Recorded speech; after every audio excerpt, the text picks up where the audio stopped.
Сәлеметсіздер ме, қымбатты достар. Бүгін бізде 36-шы сабақ.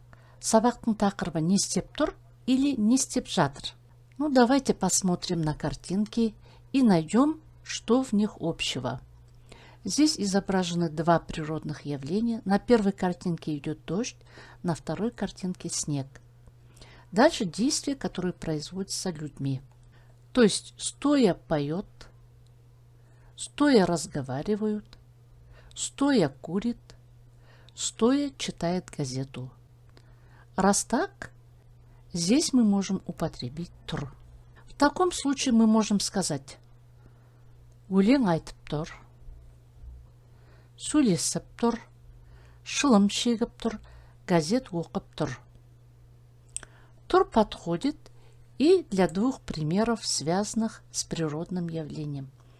Жаңбыр жауып тұр, қар жауып тұр. И, конечно же, во всех этих случаях можно вместо тур употребить жатыр. Ошибки не будет. Но в случаях с дождем и снегом лучше сказать жаңбыр жауып тұр, қар жауып тұр. Мысалдар, примеры. Сен мұнда не істеп тұрсың? Сені күтіп тұрмын. Кеттік онда, кеттік. Давайте переведем диалог. Сен мұнда не істеп тұрсың? Что ты здесь делаешь? Жду тебя. Пошли тогда, пошли.